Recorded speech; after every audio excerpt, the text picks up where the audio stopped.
Amory, good morning, sir. Good morning. Nice to see you. I I know we just saw each other a second ago, but it's nice to see you well, live. well, it's a good reason that we always do prep calls beforehand, right? My internet was acting up this morning. It's like, yeah, it's Yeah, fine. I don't have to run a stream for people today. It's all right, no issues. yeah. Oh, so what do How's we have how's your on the? how's your Oh, Sorry, go sorry. for it. Go ahead. I was gonna say, how's your week been so far? So good. I gotta love that we know even in the midst of all of this and as much prep as we do, there's still a Canadian standoff that happens in the middle of it. Yeah, we're both trying to be too polite. Absolutely. Oh, for sure. No, week's been excellent. We've got a couple of companies that are launching in the next 2 months. Work's been going well. Like, we've got some sales being generated for our companies. It's pretty awesome overall, actually. How about you? Very cool. Yeah, I'm excited. I've been getting into a ton of conversations with folks that I think are going to be helping us out with this project. It's so that's really cool. Things are going well with the other business projects I'm working on as well. Yep.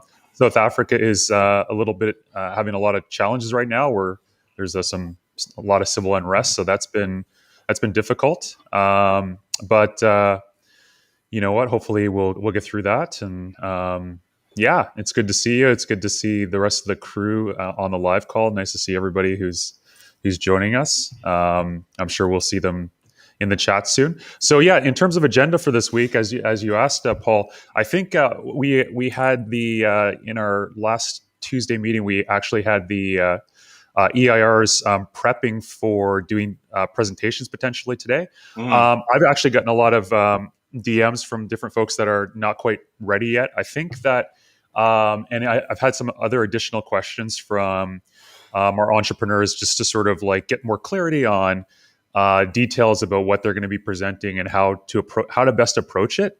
Yeah. And I know coming out of our last meeting, there was a little bit of, I think, still. Um, I think there's things that could still be a little bit more clear. So I prepared a presentation, a bit of a surprise. I know that it wasn't on the initial agenda. I think we were just going to do Zav to do a coaching workshop today, but I'm going to actually do one as well. Share a little bit of my approach to building things, and hopefully that can get factored into everybody's presentations. And then if we have time at the end, if there's any of the EIRs that are brave enough to jump in and do their presentation today, and we have time, then we'll do that.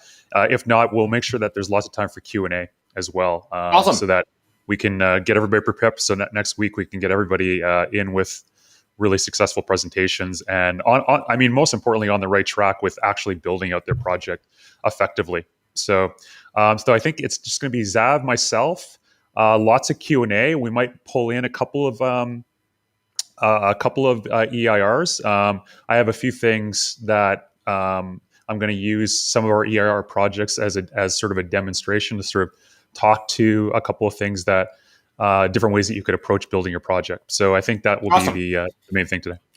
Fantastic. Well, we do have Zav who just hopped on here, so I'll bring him in. I'll replace him with me. And whenever we need to share screens, just let us know. We'll get it up here. Brilliant. Thank you. Awesome. Zav, good morning, sir. And good luck with the stream.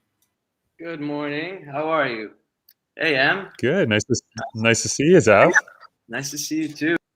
How's everybody How's doing?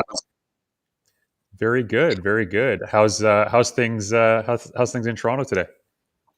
Toronto's, you know what? There was a big hurricane yesterday in the Barrie area. So there's some homes completely destroyed. I don't know if anybody saw those on the news. So yeah, that was an interesting one. Aside from that, Yeah. things are going well. How about you? Yeah, well, there's lots of crazy stuff going on here in South Africa right now.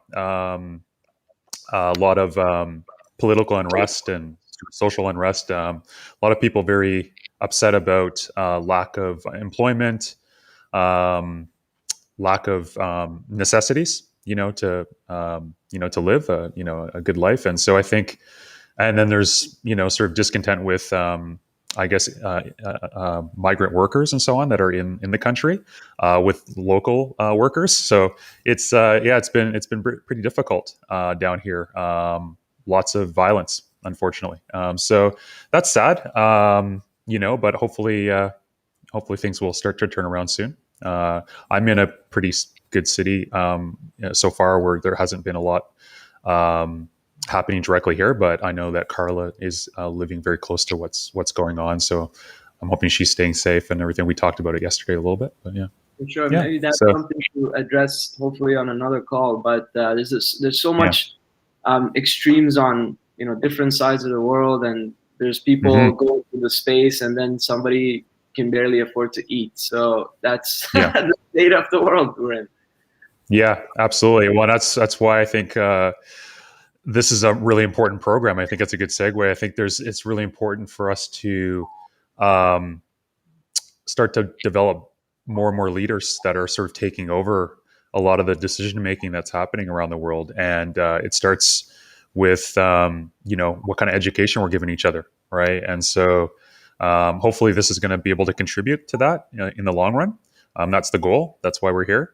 And a lot of the folks in this program, I believe, are hopefully going to be some of the leaders that we need.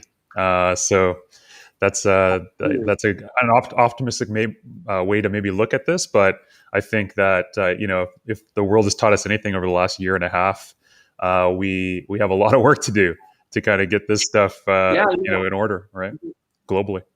That's why I try seeing just people's reactions like yesterday. It's never a good thing somebody experiencing their businesses get attacked, or their home just the roof is gone because there was a hurricane. But people's response, it was shocking to me a little bit, because everyone's surprised. They were just like in such state of shock, the videos that are circulating, where it makes me wonder, have you never thought of the fact that that's not, no matter how much privilege or money you have, it's not permanent. It's not secure, so people are surprised when their home is just, gone. So it's like, that's the kind of thinking it takes. Same for entrepreneurs and businesses, where you don't get so comfortable where you think, you got it good, and then, get surprised when something terrible happens. So that's a good lead way into this presentation, I guess.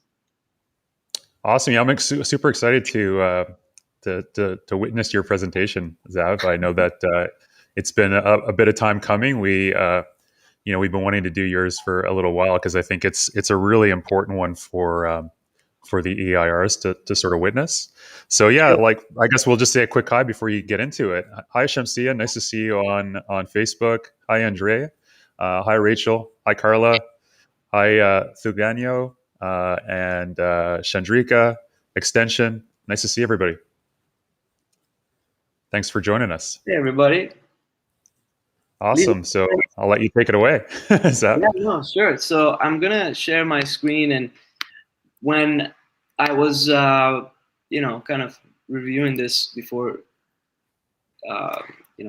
today's session, I was thinking, if I should maybe change it to, make it a little bit more lean, or keep it as we did last time. So I decided, let's keep it the same. It does have two parts. So just to kind of, before getting into it, I think it's good to give you a breakdown. The main part is about core values, the idea behind your mission or your passion, and the difference between those. And then there's a sort of a break in the presentation that I highlight some other facts that are not necessarily related directly to this, but it helps with expanding our viewpoints or our perception, and that in turn can help you when you're building your business to apply different lenses to look at your business from multiple dimensions, if you will. So I mean, the first and foremost is this whole journey we're all on. Sometimes it feels lonely. You have to be prepared to operate as an individual, first before having a team, which is the whole point of building ourselves to the point of being responsible. So you don't need someone to tell you or give you permission or call you out for you to do something. if you're on this journey, we're going, straight ahead. Sometimes the road is bumpy, and sometimes we have to build the road, but you have to operate by yourself, feel good about it, be adventurous, be curious enough to explore. You fall, you get up, you run. But how do you find that path? Like, which direction is the right direction? Am I supposed to go straight? Am I supposed to go east or west?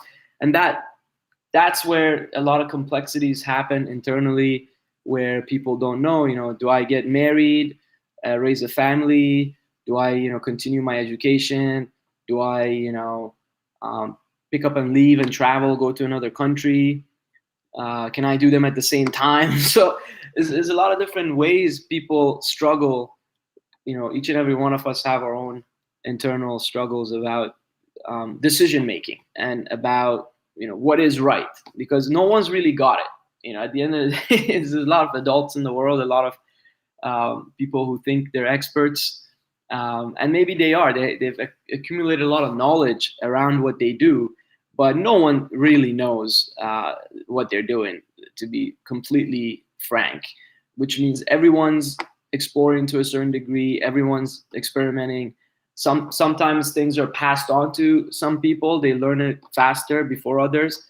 Sometimes you have to teach yourself, you have to figure it out on your own. So it's nothing to be ashamed of or feel bad about. But again, how do you make a decision, and that decision will impact your life? And when those decisions are really important to us, we tend to actually get more nervous and question our own abilities, and is it right? Should I do it? And so the purpose behind all this is what we're trying to kind of break down in this presentation, look at it together, and hopefully by the end of it you have more clarity, and maybe you start to tune in to your intuition and start putting that to work. If you're already not an intuitive person and more logical person, you can start using this side as well to align you with where you're supposed to go. And that's all the tool that you need in order to find confidence in your path and where you're supposed to go. So we hear a lot of these terms thrown around, and people talk about their passion, and entrepreneurs, and a lot of people that are purpose driven, they talk about their purpose. So there is an actual difference. Passion is it evolves around emotions, and what motivates you, and you do what you like, you do what you love, that all that's coming out of your passion. You're passionate about something, makes you feel good, and essentially it's emotion driven. And the purpose is the reason for what you do. So it's more of a why behind what drives our passion, in a sense. So, and doing what helps the society, or having more of a mission behind it. And that's really where you want to find the differentiation. So if you're passionate about something, that's great, it. Some people don't even know what they're passionate about. I've had conversations with some folks in the past that they were like, I don't know what I'm passionate about, and it's fine. That's completely okay, because you're probably coming from the other half of your brain. And once you start noticing or start learning or observing yourself, you in fact have many passion, and you just have to remind yourself, and then you realize, oh, I am passionate about. There are certain things that make me feel good. I'm more motivated when I'm doing that. For someone, it could be in the arts. For someone, it could be something physical in the sports. For someone, it could be anything. There's a lot of different KPIs around it. So passion is really wild. That's one way to put it. Like musicians and people that are creative, some of them are they have very loud personalities. So because they're passionate about their art form or their form of expression, and it could sometimes be overwhelming to some other people, and they don't understand how to deal with that kind of energy. And purpose is much more focused, so it may not be very external and loud, but in fact some people have it and they're very driven by it. So again, passion is about your feelings, your emotions that are expressed behind the action you take, and the purpose is the reason. It's more logical kind of energy behind it. So when you have these two working together, you have that focal point, which in this chart, they refer to it as P squared. So, what you love and what contributes. And in the middle, you have this focused energy that really, if you apply it properly, could drive your life, and you're putting your life energies in a focused direction with what you love and with what you hope to contribute to society, and it works in much more powerful ways in the background as you're taking steps towards your goals and toward achieving your dreams and making your company successful. So how do you find your purpose? And these are a few questions, different ways to go about it. So, are you doing something that you love? You can think about that and take your time. Don't rush yourself, right? Take half an hour, sit with yourself, start looking at some of these things. Part of this presentation also has a exercise at the end. We can go through it, and it's meant to help you take some time out of your schedule and just start learning more about what drives you, and hopefully that will help you find your purpose. So let's move forward and look at it from another visual angle. So this is the purpose diagram now. At the top left of the screen, you can see it says you in the circle here, and then bottom right, others. So this is the world, other people. Now let's start with the top left. If we just split this in half, and we're just going to look at this half here for now. This is you. This is maybe the area where all the things you love, they go here. So you can put the things that you love and things that really excite you, they go here. And then at the bottom here, we're going to put things that you're really great at. So you're not necessarily going to be doing what you love and you're great at it. So this helps you create a bit of differentiation and kind of map it out for yourself. So you might have gone to school and learned certain trades and you've become really great at it. You don't necessarily love it after some time. And then maybe now you love certain things that drive your life in that direction. So you put these there, and the mix of these two creates passion. Now, on the other side, if we go to the very bottom right of the screen where other people are, people want to pay for stuff that they need. So, there's, services, goods, different things people need. We all have that. We pay for it because it solves a problem for us. And that might happen to be aligned with your profession or what you're good at or what you're great at. And that's where profession comes in. And people pay for that service. Someone provides it. There is that area here. And then you have people that need stuff. So, maybe these are things that they absolutely need. They might not be able to pay for it. They might not want to pay for it, but they absolutely need it. And this is more like at a macro level, the entire society, not just necessarily a person. So when what you love is really aligned with what people need, then that becomes a mission. That becomes something, you aspire to accomplish and to help change the world, and things that are a little bit far-fetched, but are what's necessary. We need to fix the society, politically speaking, or technologically speaking. It's not just about money and profit, which is on this side. So that creates mission. And Now let's take a look at this and dive a little bit deeper. So in Japan, they have this concept of ikigai, or the Venn diagram. You can Google it. You can find many versions of these online. And it's literally what we talked about. So that ikigai, or the reason for being, they call it. It's not the exact translation. And if you talk to someone who understands that, they will most likely disagree to some extent. But this is the general concept of finding your purpose, or that ikigai, where we're going to look at this in a little bit of a more zoom diagram here. It's the same diagram.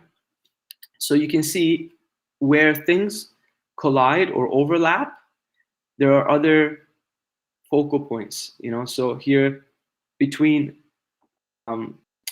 mission and vocation, you can see, or between passion and mission, you can see the delight and fullness, no wealth. So a lot of people that feel fulfilled because it's what they love. They do what they love, but they haven't fulfilled their wealth desires, and they struggle with that. They're always doing what they love. They feel fulfilled and satisfied, but they don't have enough money. And when you look at the gap or the overlap between passion and profession, there's a lot of people that have satisfaction but feeling of uselessness. So they don't feel useful, and this is what leads to other mental problems down the road. If you don't address it, if you don't look at it early on, and you feel empty because you're doing what you're good at,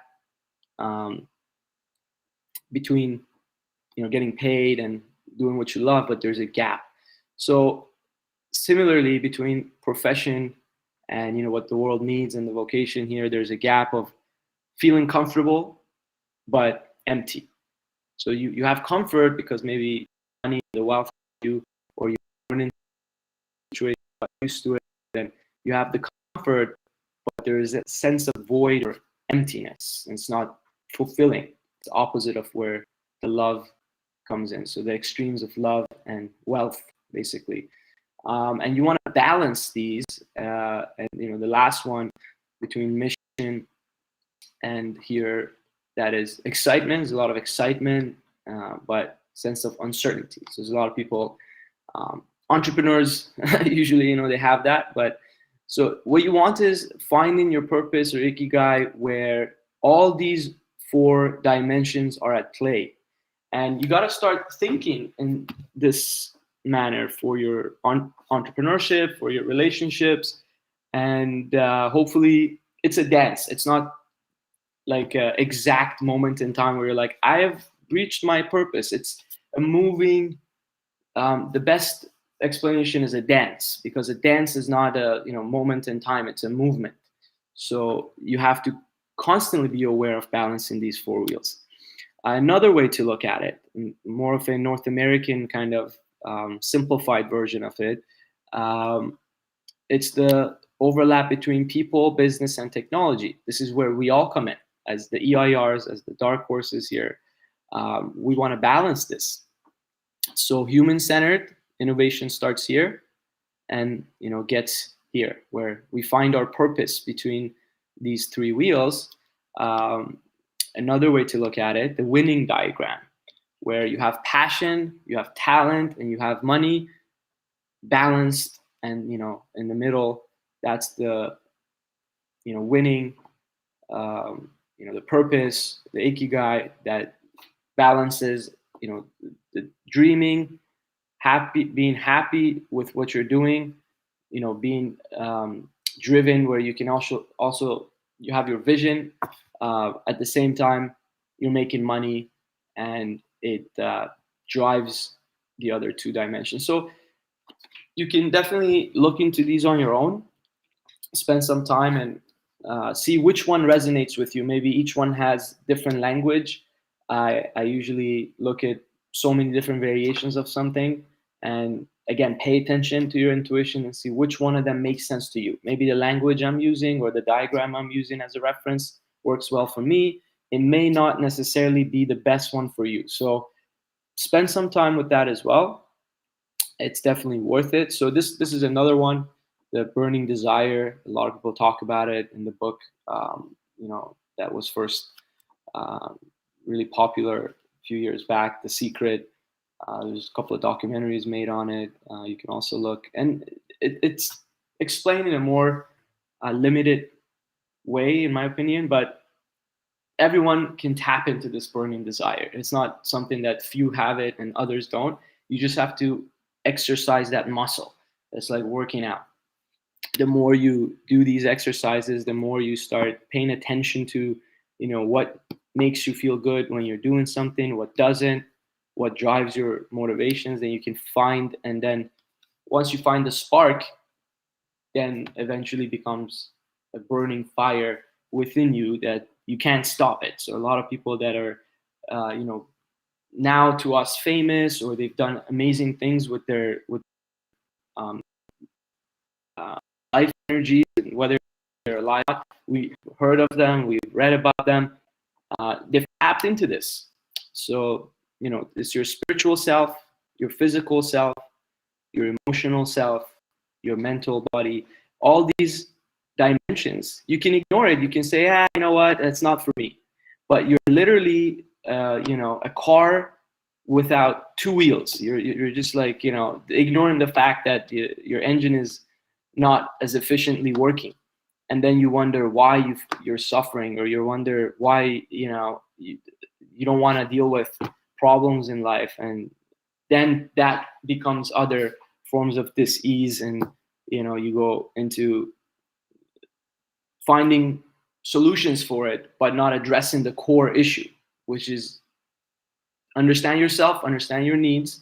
We all have spiritual needs, we all have physical needs, and once we start paying attention, cultivating that, then our life naturally becomes the byproduct of a healthy, balanced, approach, I guess. So this is a quote from Jay Shetty. He speaks a lot. He's more of a spiritual person, but he's also an entrepreneur. So he says, your passion is for you, your purpose is for others. And when you use your passion in the service of others, it becomes your purpose. So there's lots of information out there on this stuff, but you got to first learn how to take that information and apply it. Otherwise, it all sounds great, but how does it benefit me at the end of the day? Defining your why. So this is my personal go-to, and this is what I put out there when working with anyone one-to-one, or within my teams, or when taking on a project. I want to make sure that my personal why is aligned with companies or the team's general purpose. So this is a simple exercise. Don't spend too much time. But for example, our program is 6 months. But if you were to ask yourself, what if I only had 6 months to live? Then, what are the things that I would want to focus on to make my life meaningful and purposeful? So again, if you bring in the sense of mortality in the picture, all of a sudden your inner GPS starts to, signal things differently to you. Maybe you start to think about your health. Maybe you start to think about your family. Maybe you start to think about things you've been ignoring and throwing in the background because you just didn't want to deal with it. But I want you to think about it. I want you to bring those to the forefront of your life. Don't be afraid to look at it. And then ask yourself, if I got 6 months to live, am I living the best life that's going to give me the best for that 6 months and make my life worthwhile living? So that's a really powerful exercise. Please don't just laugh at it and move on. Actually do it and see the results. Because when I did this for myself, I tapped into more of what is driving my life energies, which is driven by impact, which is driven by empowering other people. And, that in turn makes me feel like my life is worth, what it is. And all the struggles and other things that go with it become irrelevant because, the impact that I internally want to create. And that's what's my inner GPS. And so when I go into a project, does it have that? That's the first question that rings in my head. is this project going to get me to, reach that level of impact, which is aligned with my personal why? And if not, what would I eliminate to make that work? And how would I prioritize my life? And because that's the most important thing to me, then everything else becomes an outer circle around it. And I'm not afraid to express myself in a situation because I don't have that kind of time. I don't want to be wasting my time or other people's time because I'm on a mission, because I have some purpose driving my life, and my time is very limited. So this is what makes some of those entrepreneurs that you see or hear about or read about more successful in some ways, because it's all internal. It's not that by coincidence and chance it happened that way. And this is what a lot of people don't understand, because you watch the news and you read books and you think, wow, this person was lucky, or I guess, somehow it worked. But these are tools. These are, literally invisible tools that you can choose to apply and use, or if you ignore it, maybe you just never learn it. So what do you got to lose? Now, this is the break in the presentation that I was sharing with you, just to kind of let that information sink in for anyone who's watching. And on another note that's kind of related, but a little bit more entertaining in some ways, there's some facts and there's some interesting things I want to share with you. So I call it multidimensional observation, where we start to look at things from many different points of view. So if you stare at your hand, if you just hold your hand up, you look at your hand, it's completely different than someone else in front of you looking at your hand, like the front and the back of your hand. Similarly, looking at a tree, looking at anything, because we are bound to this physical existence that's a three-dimensional world. So there's always misunderstandings, because you might explain something, to your point of view, and someone else is like, no, I see it differently. But the total picture is completely different than what both of you are talking about. So you want to start applying this to your business, because you start to understand your colleague, your partner, your co-pilot's point of view better in a relationship, your spouse or partner's point of view, or at least, even if you don't understand it, you listen, or you allow it, not just reject it right away and say, no, you're wrong, I'm right. And so let's start by looking at the process of creation. So this is rooted in every religion, every ancient book or civilization. And this following presentation basically is showing you the different stages or steps of creation. And the creation, what we were referencing is the universal, the entirety of this world, and what it's based on in terms of conceptually, at least, and based on facts that we can observe and we can piece together. So I'll let you be the judge of it by the end of the presentation. But essentially, in some of the ancient cultures, they've looked at this and said, if there was the emptiness, the void, the pitch dark blackness of the universe, and there was consciousness, if consciousness wanted to explore itself, the consciousness being the spirit, or many different names for it, God, if you will, but that consciousness wanted to experience or explore itself, so it split into two, and that process continued until the formation of three-dimensional world and where things are today. But let's look at it from a few different biblical points and then some facts that back it up. So imagine the consciousness floating through the space in dark infinity. As there's no object, there are no directions, there is no up or down. The spirit decides to expand its consciousness. So it creates a sphere around itself, which they reference in some of the spiritual books as day one, the first day of creation. And the analogy with Bible was, in the beginning, God created heavens and the earth.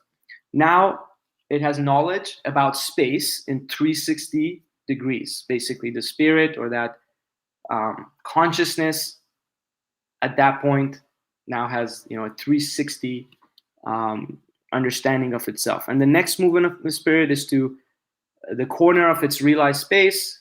There, it repeats what it did the first time, create one more sphere with the same radius, creates day 2. The movement is implied through, and the Spirit of God was moving over the surface of the water. So the analogies that are more poetic and the imagery that goes with that is completely different than the scientific explanation of what we're about to look at. So without making it complicated or lose your attention, I want you to kind of look at this, which is a reference to sacred geometry. Not a lot talks about this stuff, but these are very, very powerful diagrams we're about to look at. So that concept, if you look at it as a circle, day 1, and you just repeat this circle, right? From 2 points, you repeat these 2 circles, and then you get 3 circles, like those purpose diagrams we were looking at. And once you repeat that again, if you just continue adding circles to this design here, right, you get this shape after 7 times, or 7 days they called it, right?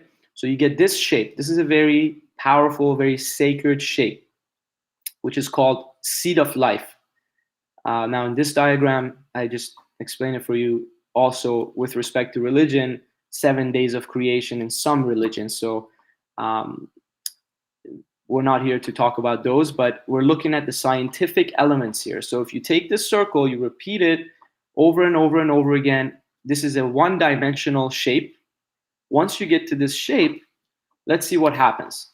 So again, you have this full picture, the circle repeats, and then we have this flower-looking shape here, which is referenced to as the seed of life that we were just looking at. Now, this shape, when you repeat this shape, you get this right here. You can see this is many times repeated into this shape. And this shape is called flower of life. So in sacred geometry, you have seed of life, you have flower of life. And once you start looking at this shape, the flower of life, this is why it's a sacred shape. I want everyone to pay attention for 1 second. I want you to stare at this image, the left bottom image, flower of life. Now, if you just stare at it for 10 seconds or maybe less, you can start seeing a 3-dimensional shape within this 2 dimensions. So this is what makes this shape very powerful, because you get this 3-dimensional shape. We can easily see this is a 3D image now, coming out of a 2-dimensional image, which they reference as the egg of life. So I don't know if you're ready for this, but let's take a look.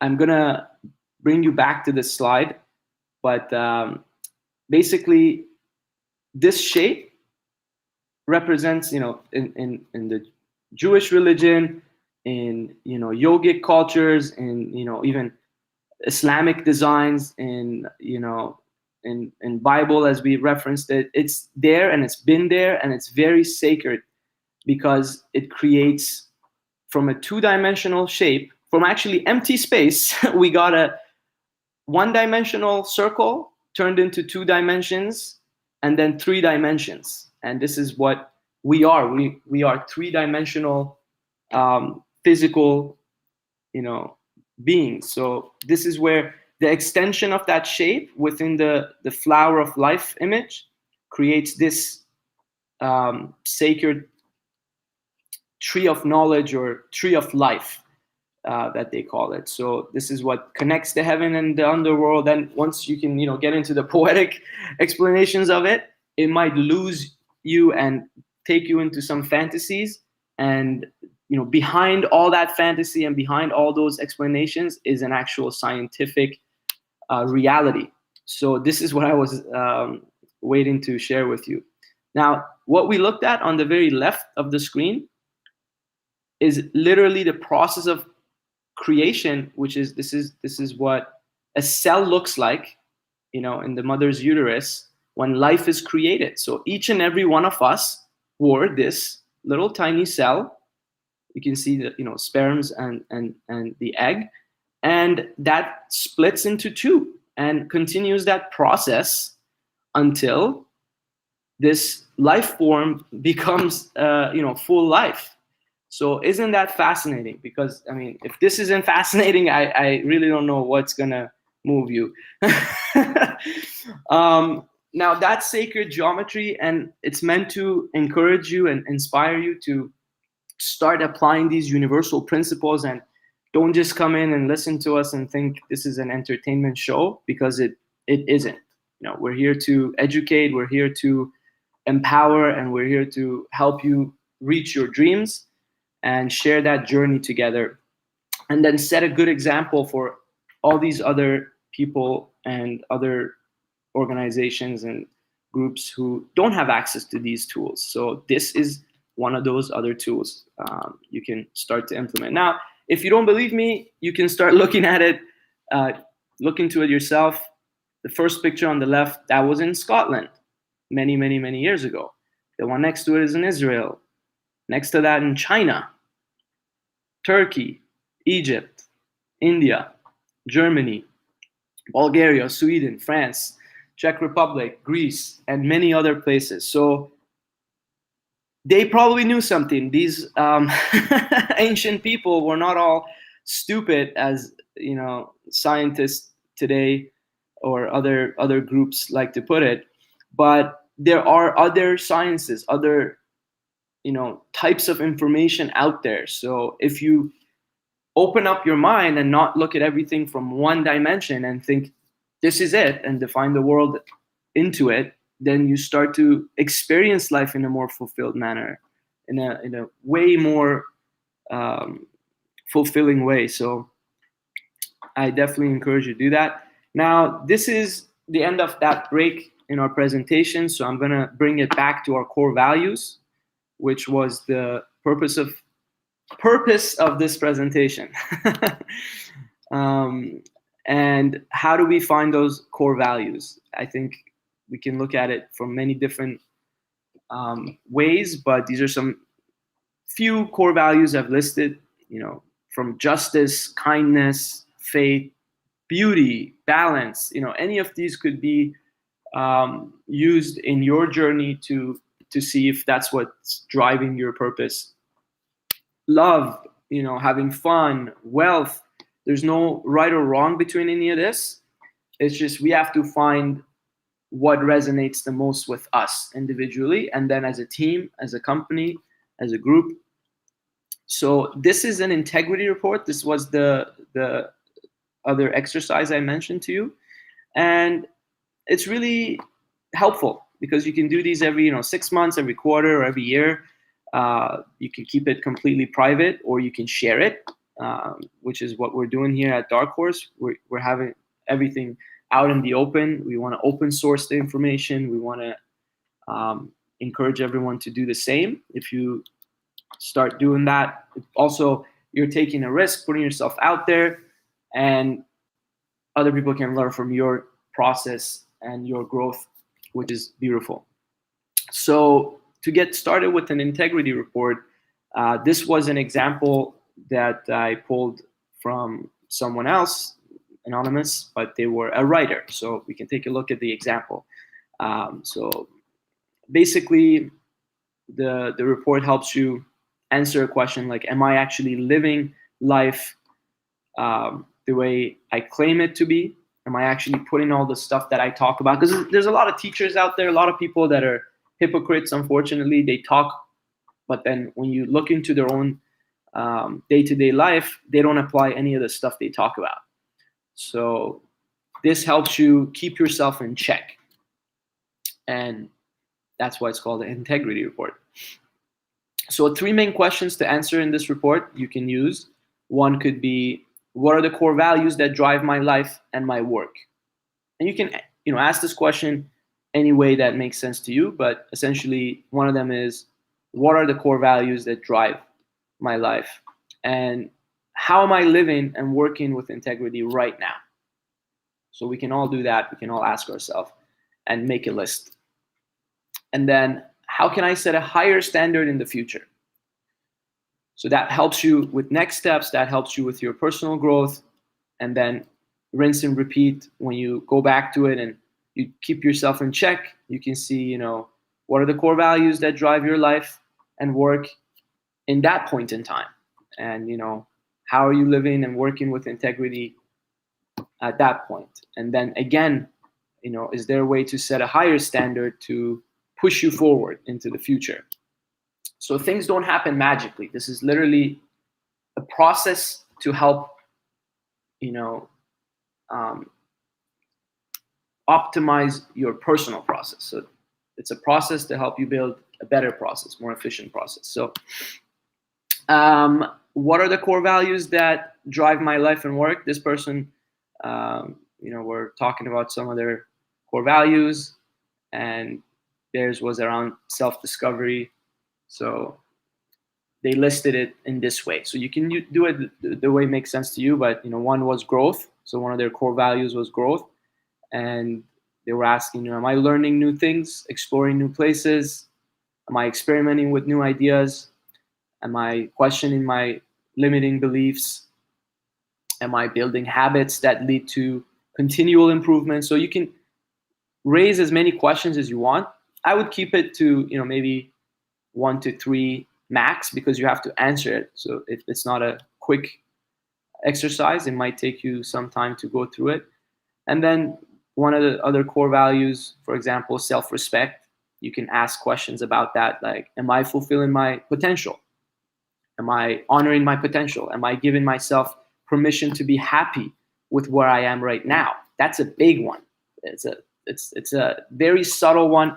A lot of us miss it on a daily basis, where we don't give ourselves permission just to be happy with where things are today, right now. So, and am I living like the type of person I claim to be? Am I actually living all those things that I think about myself in my head? Am I actually applying it? Am I actually doing that? A couple of other ones just to kind of get you going. One of them is grit. Am I mentally and physically strong? You can answer that in many ways. Am I preparing for unexpected challenges, which is what I was talking about with Emery at the beginning of this presentation, that I noticed people were surprised when their homes were destroyed because they simply thought they're bigger than life itself and nature, which is very powerful, right? So we see this oftentimes happen. It's very sad, it's very unfortunate, but people have the ability to create their life, but they don't. They think, I have a home, I purchased it, so therefore I have safety. And that's not a fact, that's just a thought. So you have to be prepared for unexpected challenges every day as an entrepreneur, every moment, and never get surprised, and constantly build the kind of personality that would just come up with solutions. Here's another challenge. What's the solution? And that's where a lot of us get stuck early on in our entrepreneurial journey, because we start to see the problems. People start pointing out the problems. Very few point out solutions along with it. And that's the kind of person that gets ahead in any organization, in any dynamic, even amongst friends, right? You don't want to be the guy that just, or the girl that just says, what's wrong with your friend? You want to also help them improve. You want to point out solutions to them. So I'm going to skip the next one and jump right into the second question of this integrity report, which is about, like, how do I actually put this into work right now? Am I living and working with the utmost level of integrity right this second? So this is a sample, and we're going to kind of review it together.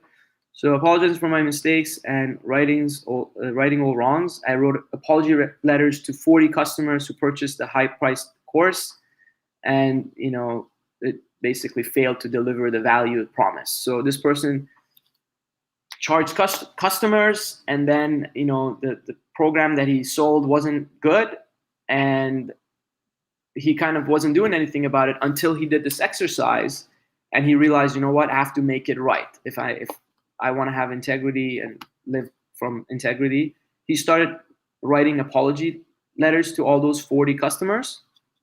And then he took the course down, refunded all the money, which is a big one, and sent a personal apology to each person. And the most important line in the apology was, I won't be perfect in this journey, but when I do screw up, I will make things right. So he took action out of integrity. He refunded the money. He admitted to it, to the wrongdoing that happened, and reached out to every single person. Took the time to do that. And here, this was what the people responded to him with. So somebody said, my loyalty to you and your work has just doubled. Wow. Someone else said, actions speak so much louder than words. And someone else said, you're a beauty. Thanks again for your honesty. So the person, or this guy, James, he wouldn't have known if he would have just ignored it and took down his program and then said, it's okay, who cares? There's only 40 people. There's a lot of people out there in position of power, in position of leadership, and their mentality is stuck in literally what I just shared, where they're just like, what, who cares? There's more customers out there. And that's what we're here to address before you even go and make a product. You have to have this integrity embedded in your DNA as a company, as an EIR, as a Darkhorse. And there's nothing wrong with that. If any one of us fail at, whatever it is we're offering the world, we can address it, we can learn from it, and deal with it front and center, which is the part of the exercise I was telling you about earlier. If you make it a habit, then you start to deal with situations, not ignore them and brush them under the carpet or whatever. So, example of integrity report.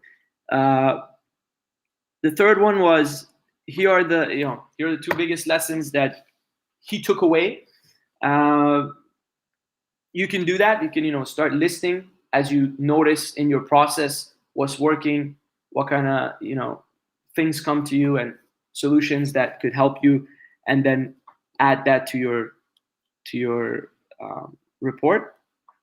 And then finally, how do you move forward from there? How do you take it to the next level? So for this person, he was like, the hard part, where am I currently struggling for the next 12 months? You have to list that and, thank people more often.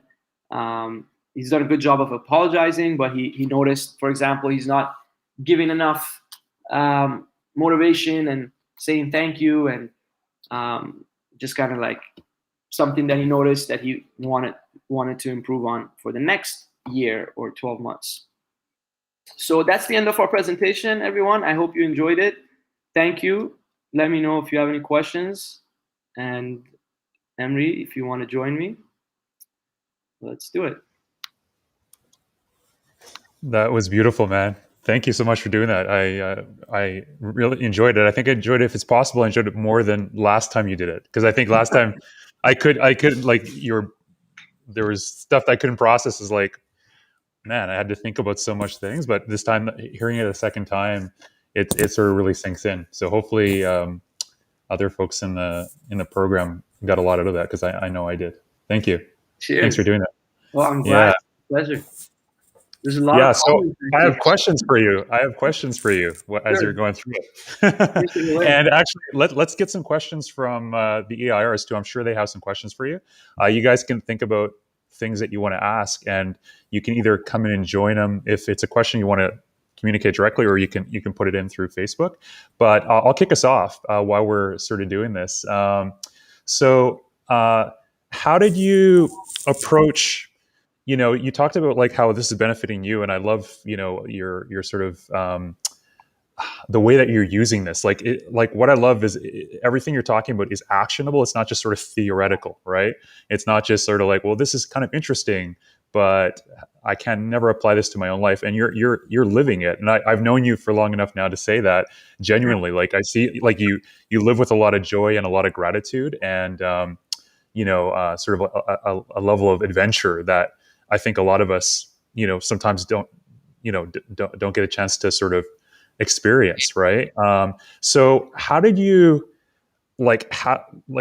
take me through really briefly, but how did you get from, you didn't always have this level of awareness. So where did this all start? That's you know what, no one's asked this, and this is a good question. If I take you back to because I've thought about my own process the same way. I'm like, how did I get through what to get to where I am, right? And early on in life, I think I was drawn to a lot of those previous generation poets, and grew up around a lot of the art and the deep topics and stuff, but none of it was actionable, like you said. And at some point, I started looking at all the different types of religions. I was really into understanding these,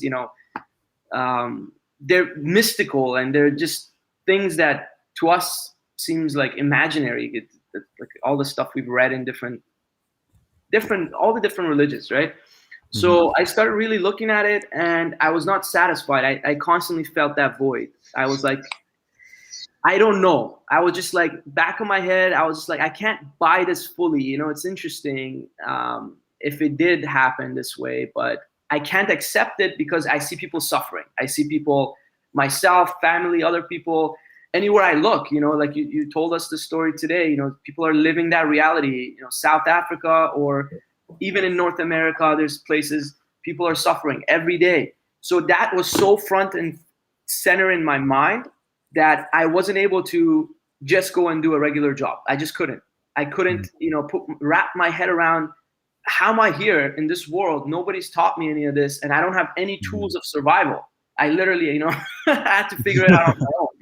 And that's why I became a little bit more fight or flight in survival mode, and then applied to entrepreneurship is not a good mix. So I failed through that process because I was using the anger as sort of channeling it into entrepreneurship, channeling it into ways to, by force, let me change my life. And ultimately failed so many times over, where I had to start looking this way, because I'm like, I've exhausted everything around me. And why is it I'm still stuck in a different story, in a different company, in a different people? So that changes around, but the result wasn't changing. So I'm just like, why is this happening? And I was at war internally with the whole concept of God and devil. I'm like, screw you both. So, and basically through that process and failing so many times over, I started looking at other things I didn't know, and I would have never looked into. And it's like a big puzzle. I was exposed to meditation for some time. I would have never meditated if you knew me 10 years ago. I'd be like, what? This is nonsense. And then I started applying it and paid attention to my mood change, paid attention to my interactions evolve with people. And that's the feedback loop, where I was like, okay, so I don't even trust myself at that point, but I can trust the process, because the process is proving some result. And if I'm feeling more joyful now for a longer extended period of time, which I didn't before, something is different. So it must be the process. It must be some of these things other people are, telling me to practice, which I did. And then some of it works for a period of time. It's like different dosage, right? So you do something then I started to do advanced practices of meditation that I found interesting. A couple of other people I talked to, that didn't work for them. It's completely fair, right? So it's not a one size fits all, but that worked for me, helped me go from one point in time to another point in time. And then looking back, the integrity report or the feedback loop is like, okay, this I can rely on for this and this result. So then I can with confidence share it with someone else and then see it work for them or not. And I'm like, okay, so that, there are limitations in all these processes, but there are certain facts that remain. So then I took that, and then, looking at my relationships, looking at my, my approach to entrepreneurship, even all of it changed, because at one point in time, I accepted a lot of my shortcomings, which I think part of the war is I can't accept that the world is in the state it is. I can't accept that this is the person I am. But once I was like, I have no choice, you know what I mean? Then it opened me up to okay, where can I go from here? Which in that last step of the integrity report is like, well, start thinking like, where can I set a standard for myself? And then I know you and I talked about this at some time when you were in Toronto, and through that 6 months practice or whatever in my head, I was like, what could make all this worth living, for my life, my challenge. Mm-hmm. And ultimately I was like, I feel really joyful talking to people like you. I feel really joyful being around other like-minded, powerful, smart beings. And sometimes I learn from them, sometimes they learn from me. But so how do I now turn that into something that I can continue doing? How do I build a business around it? So it changes how you think. It's not like I need to go make $1,000. Let me go sell a bottle of water. It's, you know what I mean? You change. Yeah. You can sell bottles of water, but apply it to some kind of a powerful cause and watch it grow, right? So then you sit back, you do what you can, and you rely on your counterparts. You rely on the process. You rely on the whole journey to take you there. It's like another analogy is, when you're driving at night, it's dark. You can only see a couple of meters ahead anyways, right? Yeah. How are you going to get to your destination, right? So you rely on the GPS, you rely on a little bit of what you can see, and then ultimately you get there. So I'll stop there. Brilliant. Wow. That's amazing.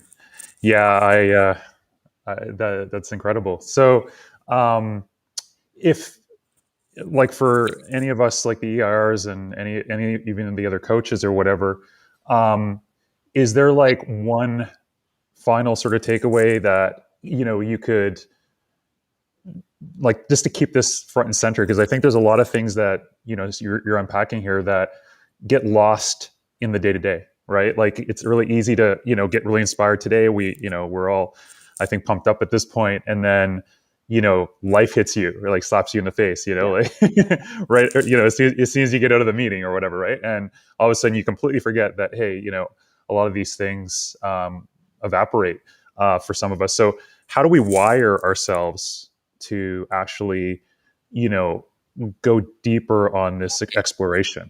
Because again, like I know everything you're sharing, you don't have to, it's not about like changing your belief system, or that's not what you're getting at. It's not about like changing religion or any of that stuff. It's really about going on this personal exploration with yourself and with the universe around you, and starting to like unlock some of these secrets that are here to be, discovered, right? And you're sharing some of them that you've unlocked. But how do we all take action on this? Like, what's the simple way, like, that we can all remember, like almost like a mantra? Like, I don't know if there is one, but I'm asking. I'm being greedy maybe, but I'm asking, is that possible? No, I get you. I think was not to overly promote anything, and I'm no different than any one of us here.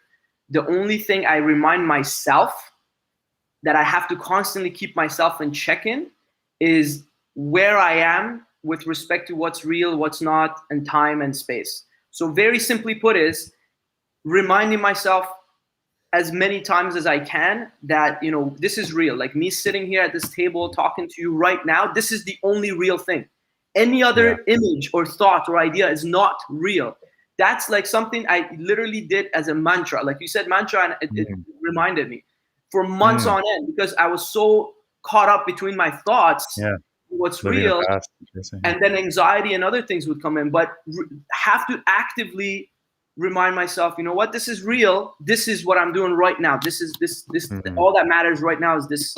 So now maybe 10 minutes later, I'm having lunch. That's what's going to be real then. So if I sit here and start thinking about having lunch, that's when the mental problems kick in. So I hope it's being super present. That's brilliant. I love that. That's some really good advice. I mean, I always say, like, I got to get out of my head. Like, that's what I remind myself sometimes. Like, what I mean by that is I got to get out of the future, out of the past, right? I got to get into physically the present, right? You're always present. This is like, I know some people like teach these things, but it's really not that complicated. We're all, whether we like it or not, we're present because our body's keeping the clock, right? Like the heart's pumping, we're breathing, right? We're always present. Now, after some time, when you pull away from the thoughts, because we're trained to constantly think, right?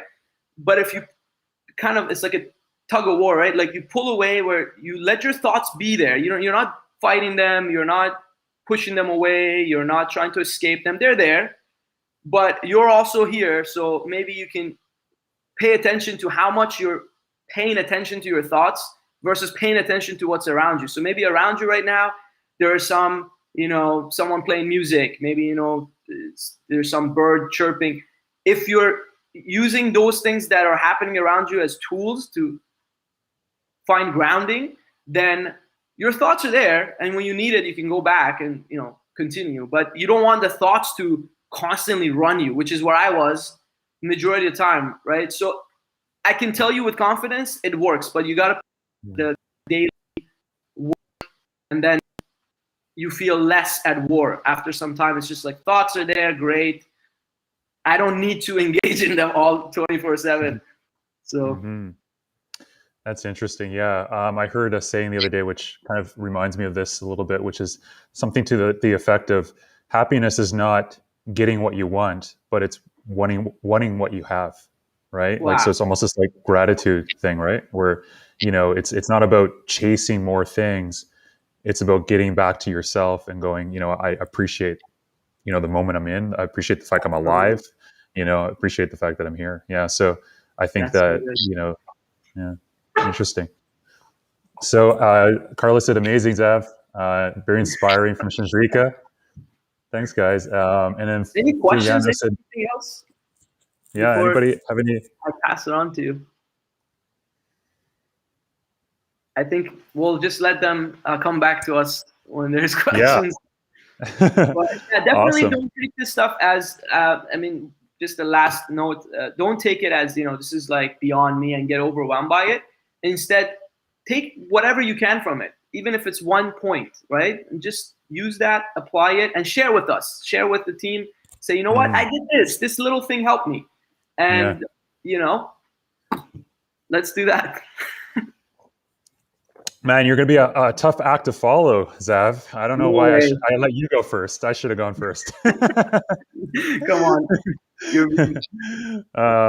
Cool. All right. Well, what I'll do is I'll move us into some, fantastic job. I'll move us into some other stuff. So basically, lots of feedback came in this week. I had a lot of conversations, as you know, Zav, with some of the other coaches, yourself, and then we had a lot, we just onboarded some new EIRs, which has been fantastic. We have new facilitators helping us out.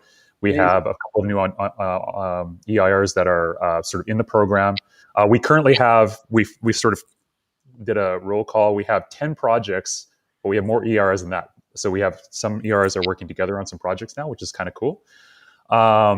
And based on the feedback, I put together a presentation. I sort of, it was something I was planning on doing a little bit later, but I figured there seems to be a little bit of, I think, challenges with just sort of staying on path. And so I incorporated what I did, Zav, is I put together sort of like a bit of a short story of my journey of entrepreneurship. And so just sort of like a couple things that like to check off that may help, and again, it's one approach. I'm just a data point, right? Like everybody here is just a data point. We're all here as peers. There's no gurus at the table. Exactly. There's nobody, but I wanted to share, like, there's some things that I learned, like I learned the hard way through the war, through the battle, through the trenches. So I wanted to kind of share some of those insights. If it's okay and for me to give you an intro, I'm gonna be M's hype man.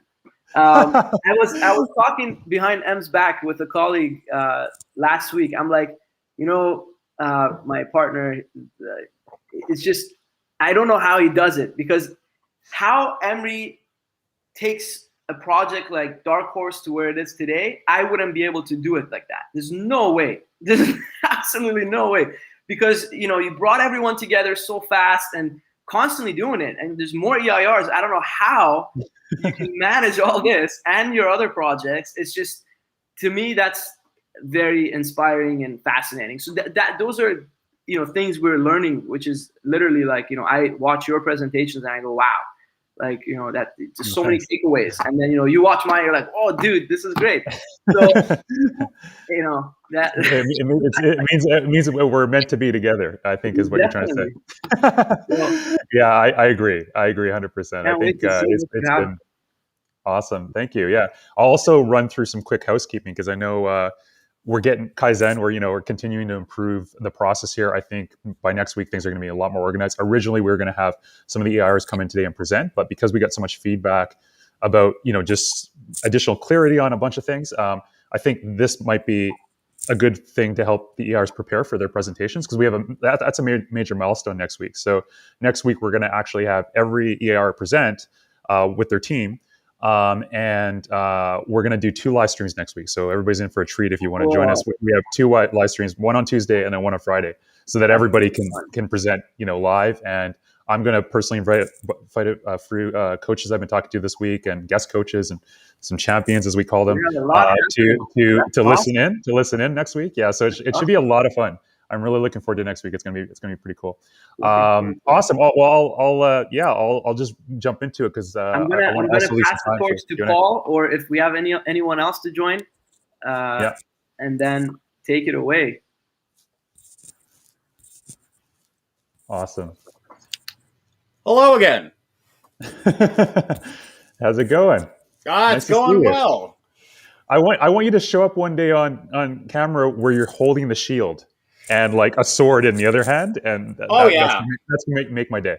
I'm missing most of the actual outfit, but like the accessories I've got. Do you ever have you ever dressed up as one of your favorite heroes for Halloween or anything? No. I've never really been a big cosplay person. I mean, I like to feel that, I'm not a creative person in general, right? Like, I know that you and Zav are very creative people overall. So when I was much younger, you'll appreciate this. I decided that the most effective way to use a Halloween costume was to store as much alcohol on me as possible. So I ended up finding one of like those military supply vests, and I figured I could carry almost an entire case of beer on me at any given time. And that was the same costume I had for like 7 or 8 years after that. Nice. Very efficient. Why fix something that's not broken? Clearly, well, that's it, right? Like, I could look great and handsome and attractive, or I could functionally carry alcohol as much as possible. Exactly. Well, we have our priorities, and I think you knew them and you stuck to it. So it's definitely something. We committed to the line, Emery.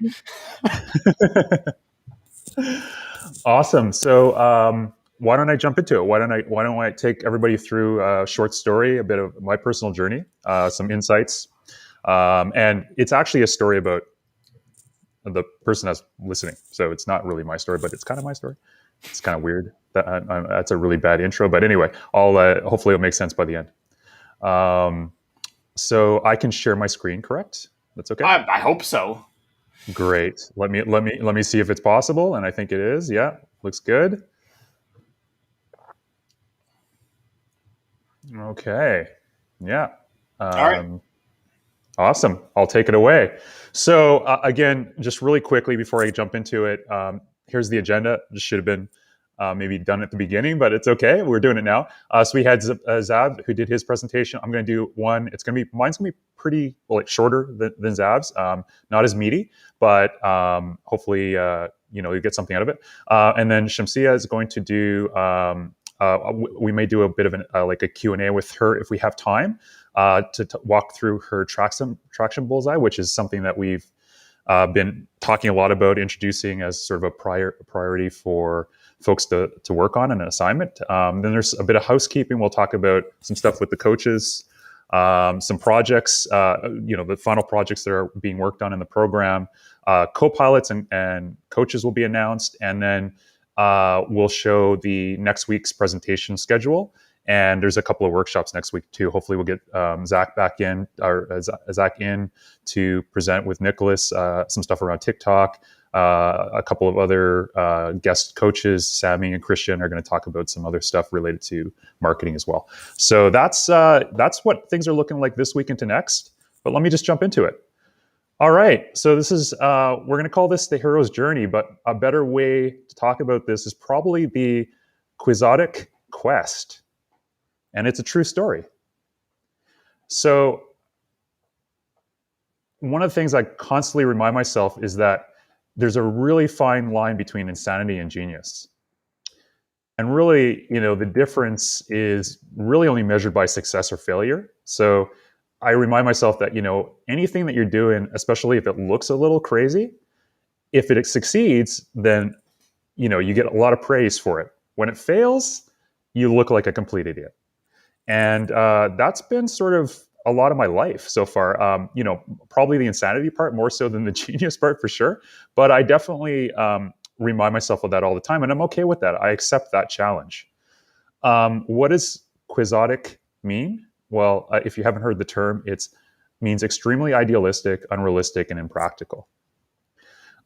So it was based on a very, very famous book, Don Quixote, or the full title is actually The Ingenious Gentleman Don Quixote of La Mancha. And it was written back and released in two parts back in 1605 and 1615, so 10 years apart, and then became like a combined book by Miguel de Cervantes. It's one of the greatest considered one of the greatest books ever written. It's considered one of the first modern novels. It's been the most translated book, probably beyond maybe even things like the Bible and so on, is what I'm made to understand or believe. So that's pretty crazy. The adventures. So basically, the sort of plot behind it, if anybody hasn't read it, is about two folks. Alonso Quixano and his faithful servant, who is Sancho Panza. And he basically, Alonso reads like these chivalric, I can't even say that word, chivalric, I'm probably saying that wrong, romances, and he loses his mind and becomes a knight errant, and tries to revive chivalry in his nation, and he wanders around and he gets into all these adventures. So he, a lot of people consider what he did pretty insane. Again, that's why there's a term sort of named after him, which is quixotic. The other way to look at it is, this is from Joseph Campbell, who did an amazing sort of study on a lot of the stories that we have in the world that combine this sort of narrative around the hero's journey. Okay, and so this is basically a simple diagram that he lays out, and a lot of our favorite movies follow a version of this narrative.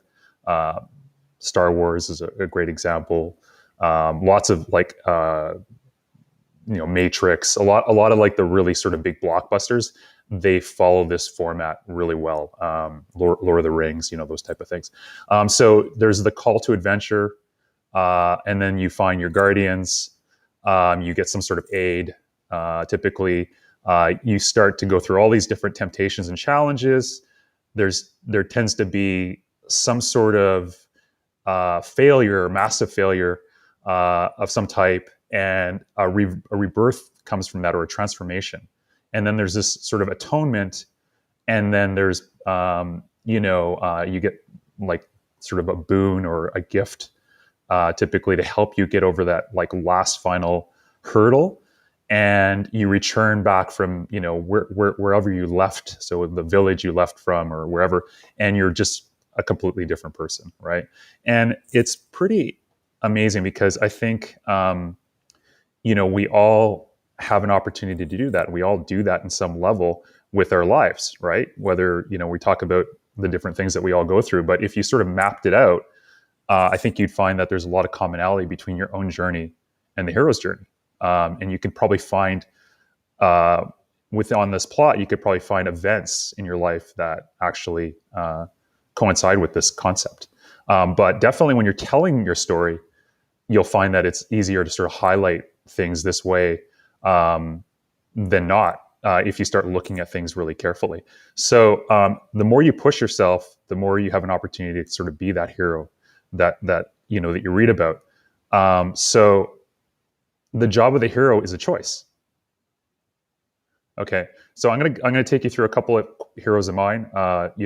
My dad, what I guess would be the first one. It would take me the whole presentation to talk about him, but just safe to say that there's so much stuff that he inspired in me, and I was inspired by from just watching how he sort of grew up and sort of lived his life. That led to some major decisions in my own life. He passed on when I was fairly young, but I always say that I was fortunate to have him for as long as I did, into my mid-teens. But he was, I think, my first official hero, even though I loved superheroes and all that other fun stuff growing up. But definitely learned a lot from him. Another one of my heroes, again, a little bit controversial these days, but I just look at what this guy does in terms of his output. What is he doing for the planet? What is he doing for mankind? What are the things that he's working on that are pushing the needle for the rest of us, right? And again, he's not perfect. You might not even like his personality or some of the things he does or says or tweets about or whatever. But I find him just incredibly inspiring as an entrepreneur. He grew up, I have read his book and listened to his autobiography and lots of videos about him. And a lot of the things that inspired him were growing up, reading, watching, listening to things like comics, games, sci-fi, fantasy heroes, villains, good and evil. And he decided to sort of dedicate his life to being, sort of treating the world like a place where magic could happen, where the unbelievable could be, created. And you can see that in the work that he's done, right? With Tesla and SpaceX and some of the other projects he's been working on. I really like this quote of his. He has a lot of good ones, but this is a great one. Stop being patient and start asking yourself, how do I accomplish in 10 years, sorry, for the typo, in 10 years, how do I accomplish my 10 years plan in 6 months, right? So that's something that I try to remind myself, especially now, because I feel like I wasted a lot of time. I'm in my mid 40s now, and I feel like I wasted a lot of time in my 20s. I wouldn't trade it, but it was a lot of things that I don't think I was really showing up, in my best self. And now I'm sort of saying, okay, well, now I really need to make up for some lost time in some respects, right? With different parts of my, my life. Here's another hero. This is actually also a hero of Tesla is named after, obviously, Nikola Tesla. Who was we can call him like one of the original tech superstars, if you will, alive between 1856 and 1943. He had some incredible inventions, and he also had some incredible ideas or predictions. I like to say, he didn't have bright ideas. He had actually bright dreams, because he actually dreamed up a lot of these things in his subconscious. He would wake up and, diary things that he saw that he could build or he could work on, or that the world would have in the near future. And so before this stuff was invented, he was working on or thinking about wireless transmission of energy, the smartphone, Wi-Fi, autopilot and self-driving cars, a death ray machine, MRIs, flying cars, and then women in power. And at the time, that wasn't a thing, unfortunately. So these are all things that he was thinking about before they came to really be aggressively passed. And all of these things at some level or other are now in the world that we live in. But at the time when he was thinking about them, they weren't even an idea. Okay, so pretty amazing guy, and again, it was all about the dreams that he was chasing. This is one of my final heroes that I'll share, I have others, but these are the ones that I chose for this presentation. Miyamoto Musashi is a famous 16th century samurai from Japan or Ronin, actually, more precisely, who, like, a masterless samurai. So he didn't really, until later in his life, he didn't really work for anybody. He went out and he just sort of challenged himself and also challenged the, Japan of the time and all the greatest warriors, and he never lost a battle. This is one of the things that, one of his better quotes, I think. There's nothing outside of yourself that you can ever enable, that can ever enable you to get better, stronger, richer, quicker, or smarter. Within, everything is within. Everything exists. Seek nothing outside of yourself. So I think that is something that we can all learn from as we go on this hero's journey. So I love this picture. Don't grow up. It's a trap. I think it's really good to continue to be a child at heart in many respects. Obviously, as you grow up, you need to be more mature about certain things, and you have to have some, balance here. It's not about being just completely, delinquent, but you definitely need to have, I think, a child spark in the world that we live in, and just sort of this constant appreciation for what you have, and just the type of joy that we see in children before they grow up and they become sometimes disenfranchised. So this is something that I remind myself of. So I'll take you through a quick journey of sort of how I got into entrepreneurship and how I approach it today, and how I recommend you kind of potentially can think about it as an option. Again, I'm just one option, but there's some things that that I discovered that I'll try to share. So I loved Lego growing up. I would look at something like this, but in my head, it was sort of more like, this is what I was thinking about, right? Not that I ever did anything this brilliant, but this is like, the way I kind of looked at Lego. It was like this magical thing that could build like incredible things. And it really inspired me. I think even why I'm a product designer today and why I do the things I do, it started with Lego, honestly, and things like along those lines.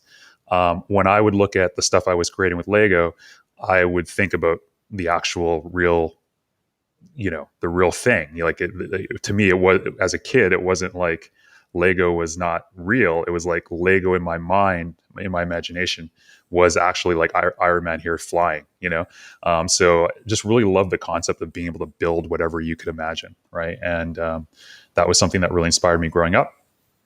My first job was at a company called Microplay, which is basically, I lived in Ottawa at the time. Microplay was started by two young men, Sean and John, who basically wanted to do like sort of a rental game shop, kind of like if anybody here, at least in Canada, remembers Blockbuster.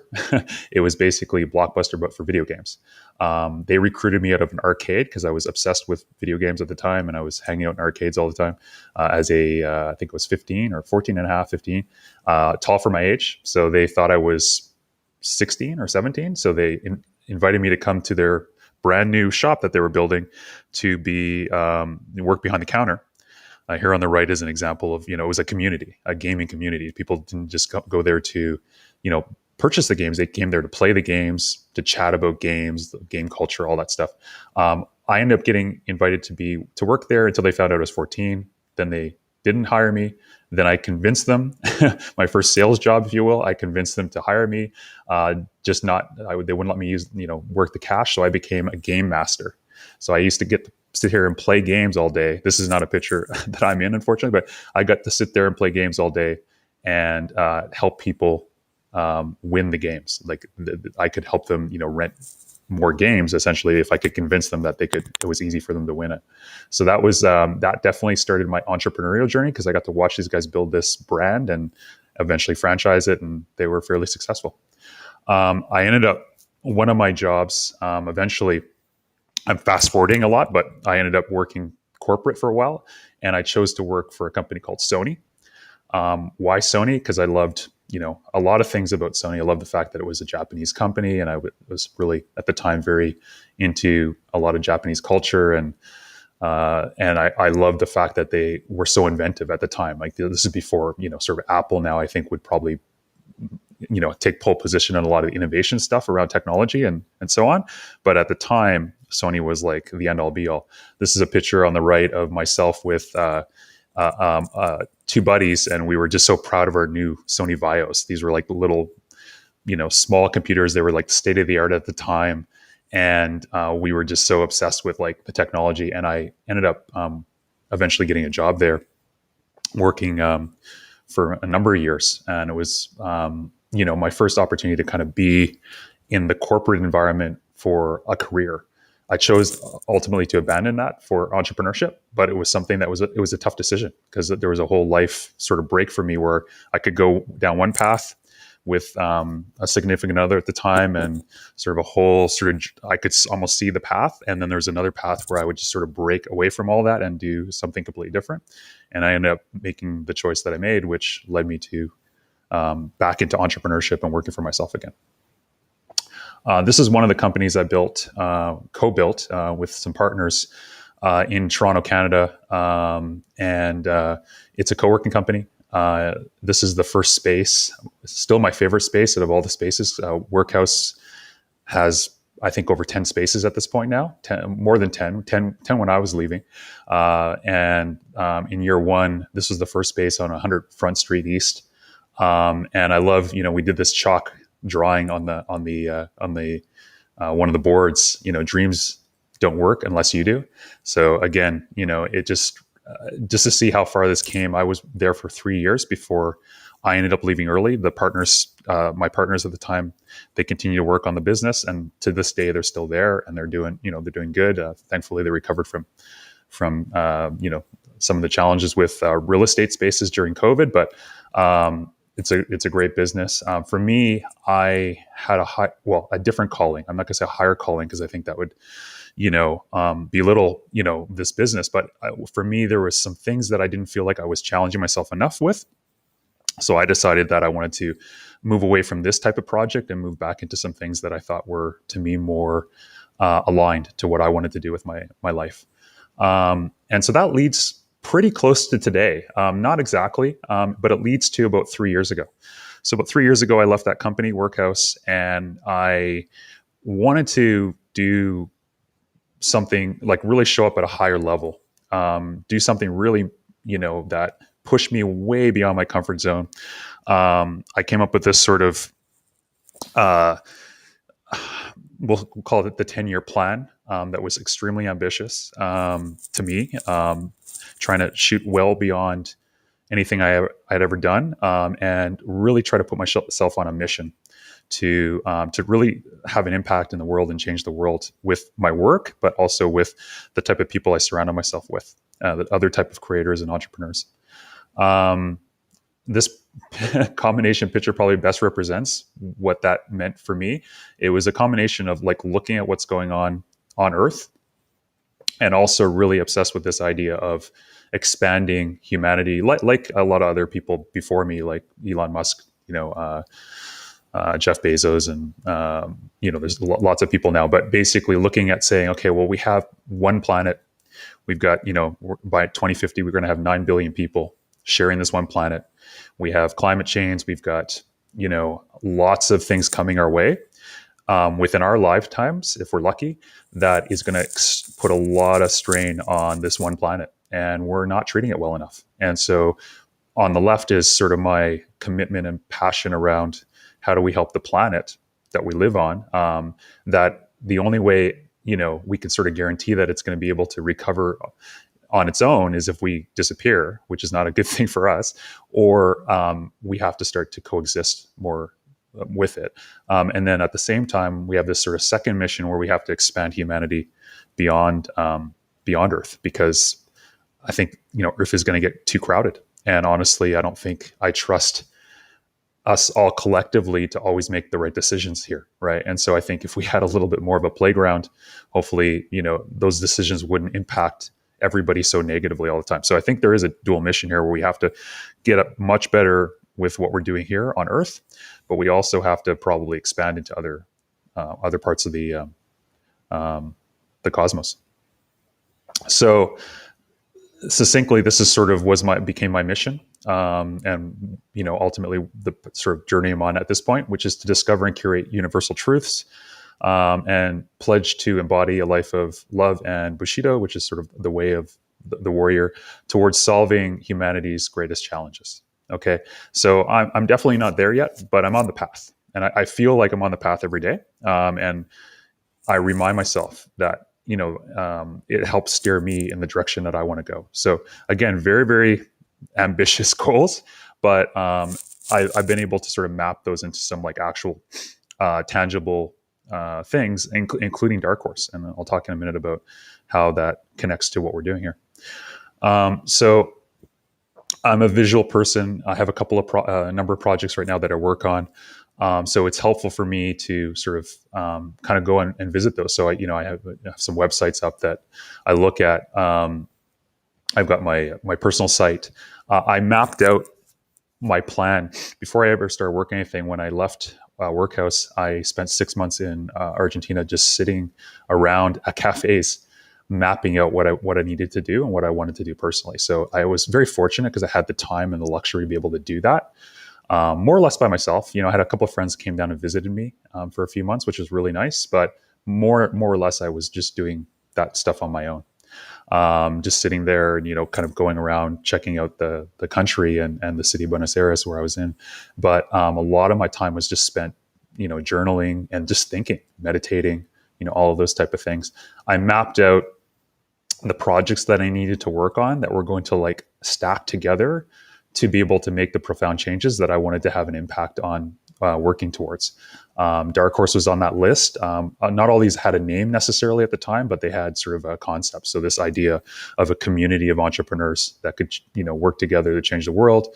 Ideas around a community of highly technical workers that were specialists in a lot of engineering and technology fields to be able to do, work on breakthrough technology projects remotely or assemble together even locally.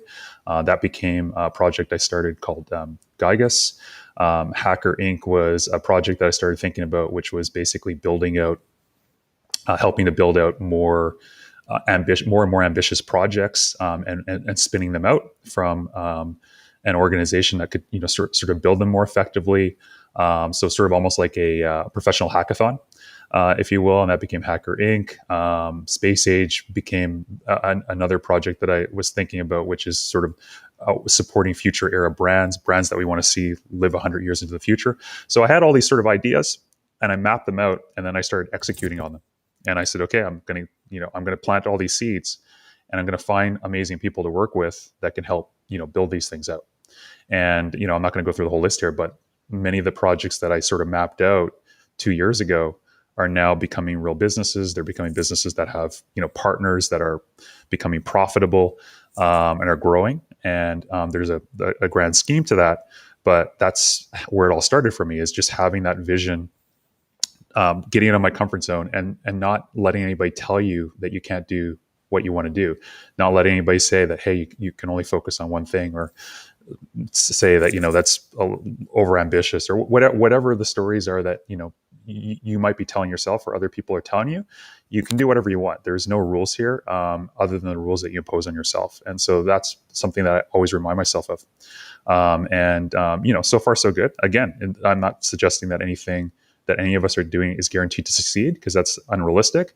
But I can tell you that now that I'm much more aligned to, I believe, my mission, it's very hard to stop me, if I'm being honest. Like, it's very hard for things to actually not succeed at some level, because I'm setting them up in such a way that they continue to flourish, right? With the right people. Again, it's not me, but it's the people that I sort of work with as well, that I'm very fortunate to have on the different teams that I'm part of. But that's something that we all have an opportunity to do. So there's no problem if you have the right team that can't theoretically be solved. And so that's something that I remind myself of. And it starts with zero. Like, everything starts with zero. So it starts with like just the idea, and then it becomes something. So that leads to Darkhorse. So basically, Darkhorse was a concept that, Zav and I thought about, that was definitely a big part of this whole journey, and part of the requirement for us to be able to do the kind of work that, the good work we want to do in the world, which was basically working with other amazing, creators and entrepreneurs and leaders that want to really have an impact on the planet, positive impact on the planet and the people living here, right? And other sentient beings. So the term is important because it means the candidate or competitor who little is known about, but who unexpectedly wins or succeeds. And I think there's so many more of us like this than there are of the people that, are already famous and known. There's a lot more potential people that should be known that aren't known yet in the world than there are people that, we look up to right now. And I do feel this great sense of a sort of a gap in the world of leadership. Doesn't mean there's not a lot of famous people, but there's just a lack of leadership in the world that we're currently in. And so I think we need to like start to build a culture and communities that celebrate leadership over some of the other things I think we currently celebrate, like monetary success or fame and things like that. And so this is something that Darkhorse can represent. And that's why one of the reasons why we started it. And to attract the folks that actually had certain value system and wanted to do entrepreneurship a little bit of a different way and focus on change. So again, Darkhorse is about access, it's about change, it's about victory. And it's about inclusiveness. We can put a lot of other words here, but it's the accelerator for the rest of us. Not you don't have to be in Silicon Valley or Toronto even to take advantage of what we're trying to put together. And I'm really proud of what we're building here. It's very, very early. We've got a long way to go, but I think that the team here of EIRs that have joined the program, as well as the coaches, is the nucleus for something really, really special. The purpose of Darkhorse, which is part of our purpose and mission, is to empower courageous founders and breakthrough solutions while advancing access to startup knowledge and mentorship. So it's a twofold. It's first working with folks, intimately, which is what the EIR program is, but it's also open sourcing it for everybody else so that they can learn from what we're doing. So I remind myself of that. So when I look at your projects or look at anything that you're working on, I'm thinking about, is this potentially going to take you into a breakthrough opportunity, both personally as well as with the project that you're working on? And if I think that that's the case, then I'm going to really endorse it. If not, I'm going to challenge you to think differently about it and push you a little harder in that direction. I think the other coaches are sort of in that same boat. And it's not going to be easy, anything that we're working on. Now, when I say that, what you might be thinking is, well, we only have 6 months. So how are we able to build a project in 6 months that's going to, be this breakthrough that's going to change the world? And that's not maybe the way to think about this. Probably a better way to think about it is, what can I learn in the next 6 months? What can I build in the next 6 months that's going to put me on the trajectory to get to a place that both inspires me and inspires people around me, right? And that's what you need to work on here. It doesn't matter how far you're able to take the project you're currently working on. It's all about the things you learn in the program that's going to put you on that trajectory, like a rocket, like that, lift off, that's going to take you to where you need to go way beyond the 6 months, right? And so that's something that you have to remind yourself of, because otherwise it can be very intimidating when you're thinking, well, I didn't come here to solve famine, poverty, whatever, some major thing that's happening on the planet that I can't solve in 3 months, 6 months or whatever. That's not the point. Your project might not look, like something that, has that kind of potential impact, but it does when we think about it collectively and about, moving the world in a certain direction or away from a certain direction. And so we can collectively do those type of things together. The way we're building the program is it's really a partner ecosystem. So it's not about what's happening just inside Darkhorse, but it's about surrounding Darkhorse with an ecosystem of partners that's going to be able to give you an unfair advantage as an EIR. And unfair, when I say that in the best way, like unfair advantage, meaning that you're going to be able to be more successful because of your potential funding partners, your platform partners, the stuff that you're learning about administration and operations, the stuff you're learning about product development and technology, and the stuff you're learning about marketing, media, and branding, right? And so these are the type of things that we want to sort of surround you with. And so again, this goes well beyond the 6 months, and it's really important to to take advantage of that as we start to bring that into the program. And every day, sort of behind the scenes, our job is to sort of do that, and that's what the coaches have graciously signed up to do, and they've been doing an amazing job of that. so far, and it's just getting started. But that's sort of, another way to think about this program is it is a community that we're building. The best way I like to think about it is probably this picture. We're not building an accelerator that focuses just on building products. We're using the products as an arena to become Jedis. Okay, so that's the way I kind of like to think about it, is that when you get out of the program, you're kind of like a Jedi. If you're not into Star Wars, then think of your favorite superhero or whatever, but you're a mutant or or whatever. But basically, you are, from my perspective, it's about helping you become a greater, the highest potential version of yourself, or get going on that trajectory. We all have choices that we need to make, and this is, a way for you to hopefully get on the path to get wherever you want to go and show up at the highest level for your friends, your family, your loved ones, as an entrepreneur, or whatever else you endeavor to do beyond being here. When I see Darkhorse, this is what I envision, something like along these lines. I imagine this being like sort of like, if you're into comic books, the school for gifted youngsters that the X-Men sort of work out of, but maybe a nicer version of that. But basically, I'd love for us to have a physical space eventually where this program's being run, somewhere hopefully surrounded by a lot of vegetation, really beautiful, and sort of a school, if you will, for us to be running this. But that's the vision. That's not where we are yet. We're doing this completely remotely. We're going through hopefully the end of a major pandemic, right? So we're going to do this the best way we can for this program, and we're really appreciative of everybody who's participating at this level when things are so raw. But our vision and our sort of North Star is to do something at the highest level, and so that means that we want to have the best possible resources that we build into this, and we're going to hold ourselves to a really high standard every year to get better and better at doing this if we continue to do it together. And so that's sort of the vision that I have when I think of this program, is it's going to be somewhere physical eventually, and we're going to have everybody flown in to live and work together on their projects for 6 months. It's going to also have some really fun events that it participates in as part of it. So we'll be going to major events like some of the ones I named here potentially, right? It's part of the vision. So let me circle back now to your project, because I mentioned to you at the beginning of this that you guys are working on some really cool things. I think, personally, I think that every project is really interesting.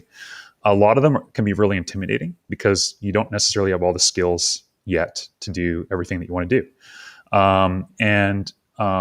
You're trying to think like, should I be building the product right now? That's a lot of the questions are like, how do I build this thing? And then some people are like, I'm not really great at marketing. How do I market this thing? Like, how do I, what traction channel should I use, and things like that. So I'm going to like reset us all a little bit, and we're going to talk about my approach to building projects at this point. And again, I've learned this the hard way. I'm not perfect at it by any means, but I also have been fortunate that I have ran a number of agencies. So I've been able to work with, I like to say, play with other people's money and work with their brands to help them grow their brands. And so I'm going to take you through the process that I would use. And again, this is one option, but this is what, we're going to recommend that you think about.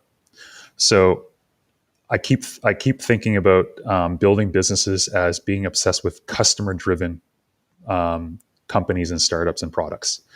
And it's easy to say that, but it's really actually hard to execute that from day one. If you want to put that in the DNA, it means you've got to start when you're uncomfortable. It's exactly what we're doing with Darkhorse. I'm not comfortable with where the program's at right now. Neither is any of the other coaches. You might not be either. If you're an ER, you might not be comfortable with everything that's going on because there's things that are not running as smoothly as we would want them to be. If we wanted to wait until it's perfect, we would launch it probably many, many months from now, if we're lucky, right? So that, and even then, it would never be perfect. But doing customer-driven development means that you put yourself in front of the customer as quickly as you can. In our case, the customer is the EIRs that are in the program, and it's the audience that we're live streaming to eventually, even a bigger audience if things continue to move in this direction. And that is a very uncomfortable feeling when you're going in really raw, and you guys are going to have to do that. So here's my, there's other things, but these are probably like the foundational things that I think you should probably consider. And I'm going to split them into strategy and tactics. Okay. So the strategy is on the left and the tactics are on the right. So, and they fit together somewhat. On the left side, we've got basically this idea of building a moonshot, doing something that is harder than you think it should be, harder than things that you've done before, and working on projects like that, picking a project that's taking you out of your comfort zone.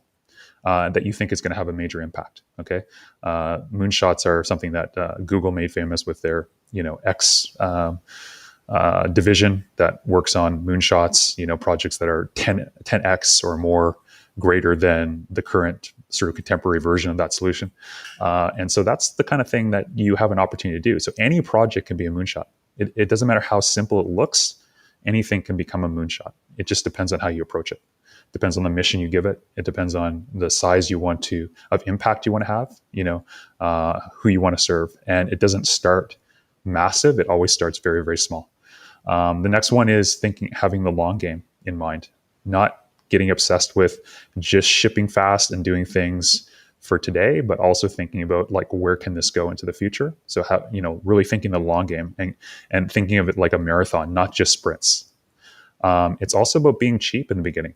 The more money you take on, the more, and I've done it, the more burden you have on a lot of other stakeholders, basically now putting a pressure on your idea before you've even figured out what you need to be doing. So it's the gift and the curse, right? You get this money, or you spend a lot of money, and now you have like a burn rate that's untenable, right? And you start to get into situations that you start to make compromises.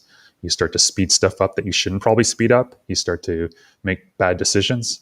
And it happens to many, many great entrepreneurs, and it burns out a lot of entrepreneurs. We don't celebrate those ones. They're not the ones that we talk about. I've met many of them. I've worked with some of them. I've been one of them, right? So I can tell you that it's a dangerous game when you start to get really bloated early. And you can get bloated by just taking on the wrong money, right? Or taking on money too quickly. And so we are not going to recommend that. So be cheap in the beginning, be frugal. And we're going to try to show you how to build a company without having to spend millions of dollars or even hundreds of thousands of dollars or even tens of thousands of dollars in some cases. Okay. It's about being fast though. You have to have speed, continuous speed. It is a marathon, but it's a fast marathon. The world is very fast around you, and your competitors are very fast, and you've got to learn as quickly as possible. So speed is essential as a strategy. It's got to also be profitable. I know that people would argue with this. You could build a business like Uber where it's never been profitable. We're not talking about those types of businesses. If you want to go build a venture-backed business, you should be applying for Y Combinator, not Darkhorse. Okay, because we're not chasing that outcome, because I honestly don't believe that that's the only way that you can build a world-class business. And I think that if everybody's doing that, it's creating too much pressure on the ecosystem to make, like I said, bad decisions. And I don't think that the long-term outcome of all of these businesses that we're starting to build right now is creating leadership at the right level. And these businesses are not taking responsibility for the world that they're building. They're just taking responsibility for trying to enrich their stakeholders. And I don't think that's enough. So again, there's another place for that, but that's just not here. The other strategy is creating an unfair advantage. You have to do that because the world's not going to give you anything. You've got to go figure out a way to find it, to earn it, to take it. You also have to have continuous improvement in your project. And finally, you've got to stack outcomes. You've got to figure out ways to leverage and stack and compound, like compound interest. You've got to compound your success. If you look at the businesses that I'm currently working on personally, the way I look at them is they're a stacking effect. each one adds more benefit to the others. It's like a network effect in a platform business. They start to work together. So one business actually helps the other one get more and more successful, and helps create more value for the end customers, especially if there's some alignment between the things you're doing. And so within your business, you also have to have that stack. So that's the strategies, but the tactics are actually the real work. It's great to have all these ideas, but now you have to show up every day and you've got to do the work. So on the right side, this is the stuff that we're going to be going through and training you, hopefully, on many of these things, if not all of them. It's definitely part of the curriculum. But the opposite side of Moonshots is Moneyball. Anybody who's seen the movie Moneyball, you may know what I'm talking about. It's basically the math. If the math doesn't add up, then it doesn't matter what, how big your idea is. So you've got to know your numbers. You've got to know your metrics. You got to know your math every day. You got to understand that stuff. We're going to get into that in one of the next workshops, all about Moneyball. That's one of your unfair advantages, is if you're good with figuring out the numbers. And when I say numbers, it's not just your profit and loss statement or your financial forecast. We're talking about the metrics, the fundamental metrics that's going to get you, to success with your particular business. You need to also have a beginner's mind. Okay, so you can't just assume that you know it all. Trust me, as much as it might sound like I'm acting like I know it all in this presentation, I definitely feel very, very insecure about most things. I don't feel like I get imposter syndrome. Doesn't matter how successful I'm at with anything I'm doing. I always know that there's people out there that can do it 1,000 times better. But it doesn't matter, because I'm just still going to show up and I'm going to still stick to who I am. And I'm going to have a beginner's mind, and I'm going to be humble, and I'm going to learn, right? And this is a huge opportunity for you. The reason why we built this program is because there's a lot of people that, like myself, who never went through a good program because we couldn't find something that actually fit our unique interests and, that we had an opportunity to participate in. And so we're trying to build something like that for people that actually want that opportunity. And we want to make it a global thing, and a very inclusive thing. So if you show up with a beginner's mind, you're going to go really far in anything you're doing in the world. This is another framework. I'm not going to read all these off to you, but these are all really important frameworks. We're going to go through each of these in the program, but these are things that are the tactics that are going to get you to success. I'll just really quickly highlight a couple of them. Exponential framework, I'm going to talk about that really briefly because most people haven't heard of that. My own universal formula for success is always to curate, model, then improve. Okay. And we'll talk about that in a future meeting as well. I'm going to just say it right out. I think that your business model needs to be subscription based. You need to have predictable revenue in it. You need to figure out a way to basically, not sell one item and then have to go chase another customer all the time. If you can create enough value where that person puts themselves on a subscription to get your product over and over again, you're going to do a better business. So it's a SaaS company or a subscription based e-commerce company or a platform that has some sort of membership fee. Any of those types of businesses are going to give you a huge advantage. The multiples are way better on them. You have more predictable revenue. There's so many good reasons. So your business model is more important than your product in many respects. You also need to have in 2021 an unfair advantage with marketing, branding, and the ability to get traction, especially if you don't have a lot of money and you're trying to be cheap. You've got to figure out ways to do that. So that's a big part of our program, is to teach you how to do that, or at least introduce you to those concepts. And we have some amazing, I'm super excited. I've been trying to recruit as many of the best people in the world that I can find that are able to achieve unfair advantages with their marketing. And that's the stuff that we want to, give you guys an opportunity to do. Might not be able to teach you how to build rockets like Elon Musk, but we might be able to teach you how to do your marketing like Gary Vee. Okay, that's possible, potentially. We are also going to be talking about different ways to build your business. So this is probably the most important one here for right now where you are. Everybody here is trying to build their product. I don't think that's the right move for many of us. I think some of us need to drop ship stuff first and build customers, then build your product. Okay. That's customer development. You're serving the market greatly by finding awesome product out there that can actually serve that niche, that customer. Then you can build a product that's even better to serve that same customer. And they're on a subscription. So guess what? They're excited to take anything that you want to, introduce them to, and test it at least once. So everybody here is trying to do the classic, we all want to build stuff. Trust me, I love my Lego. I always want to build the thing. I've learned the hard way that you don't always need to start by building something. You can start with things like drop shipping, taking somebody else's service, selling that. Then you can private label stuff where it's not even drop shipping, but it's actually something that you sort of rework into your own product mix. Then you can go and build it. So I noticed that nobody in this program is trying to do that, and that's a problem. So this is something that we're going to be emphasizing moving forward, because I think you're not going to have time in 3 months to all build, everything from scratch. It's just not going to be realistic. Okay. And you're not going to learn anything else about really building a business. You're just going to walk away with a school project, where you built out something that you like, that looks cool, but no customer cares, right? So we have to be really careful of that. I'm not saying that none of us should be building stuff, but I think there's too much emphasis on building and not enough emphasis on getting in front of customers. And then the last thing is reverse engineer the way that you've been taught product development. This is my perspective. This is how I've been successful, is I reverse engineered it, and I literally went in the opposite direction.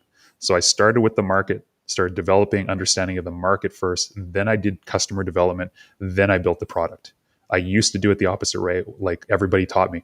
Build the product first, go find somebody that wants to sell, buy it, then you have customers now, and then you win the market.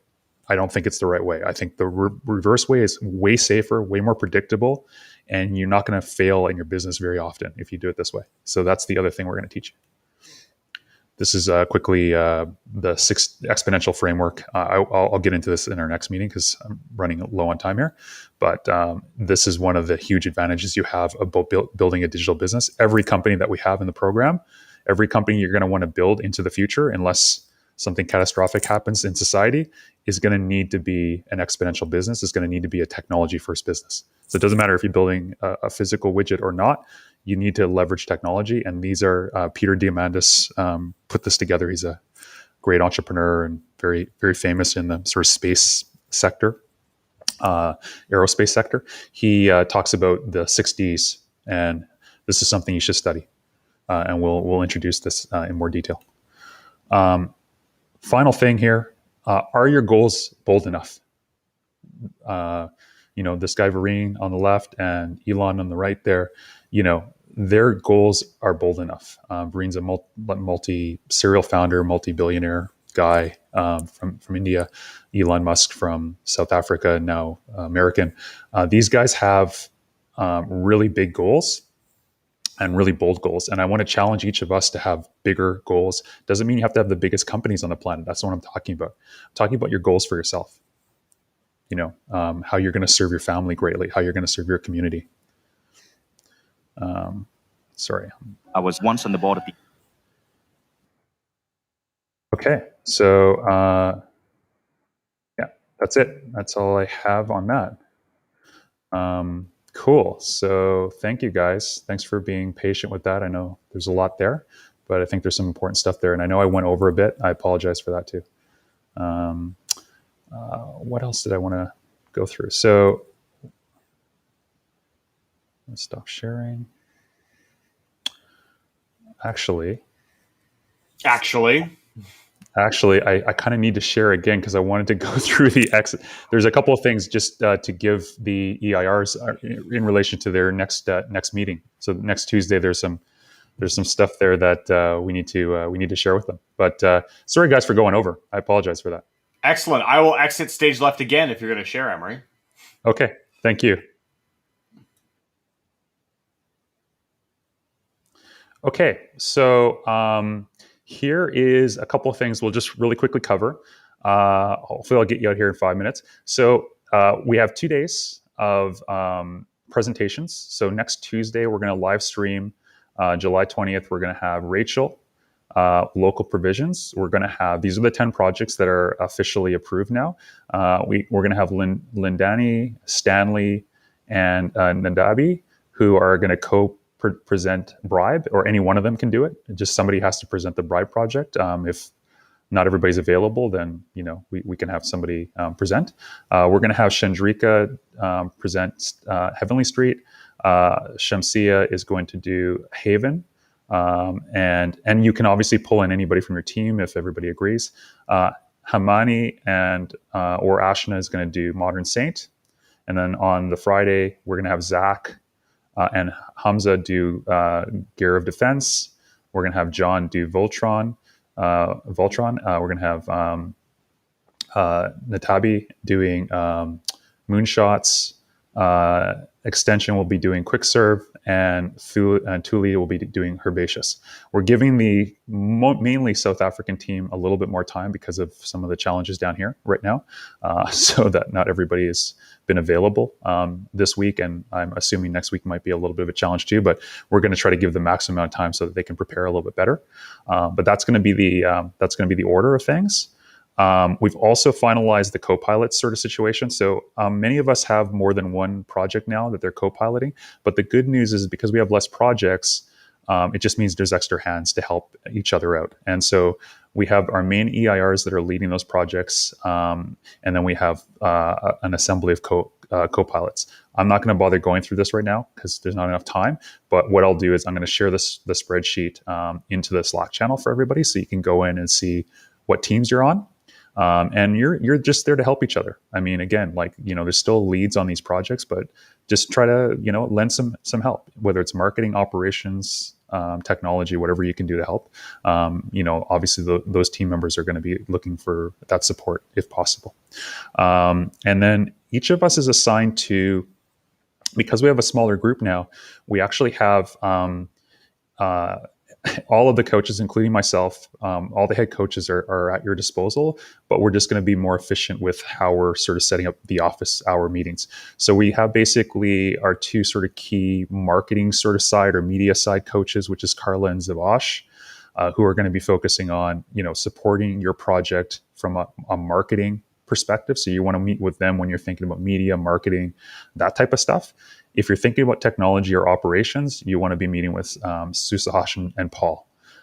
They may meet you together, they may meet you separately, but this is sort of like, the group that you want to be talking to. And every project will have an opportunity to talk to you because everybody needs help with marketing, everybody needs help with tech, and everybody needs help with operations.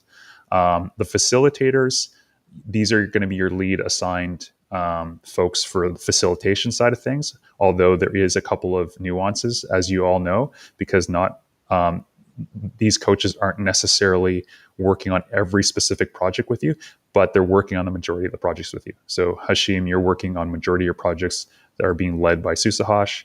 Andrea, it's being led by Paul. Gabe, it's being led by Carla, and Rachel. The majority of your projects are being led by Zav. So that's who you want to go to if you're confused about anything as it relates to, the facilitation work, the crew work, as we're calling it, that's going on behind the scenes to sort of make this a world-class experience for all the ERs, including yourself, hopefully.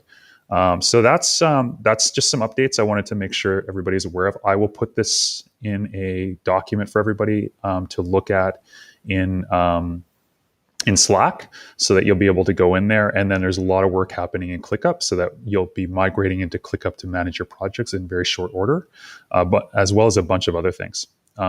Again, next week, there's going to be a couple of more workshops. Hopefully we'll have Zach and Nicholas and potentially a couple of other marketing experts come in and talk about marketing, because marketing is one of your unfair advantages, and try and being able to get traction for your idea. And we'll be doing that on 2 separate days. And we're also going to be doing the presentations. So you'll have up to 20 minutes to do your presentation next week, including Q&A. Okay, so that's per team, right? So the only exception to that is that because for GOD, Hamza, and Zach are working on 2 separate projects, they can get a bit of extra time so that they can both present their product if they want. But everybody else, it's just sort of one sort of combined presentation. Most people are not working on separate projects. Okay, so thanks a lot, guys. I'm done with that part 2 now. Excellent. Thanks, Emery. My pleasure. Yeah. So we don't really have much time for Q&A. I'm sorry, guys. I didn't realize how long-winded that presentation was going to be. So anyway, it was what it was. Yeah.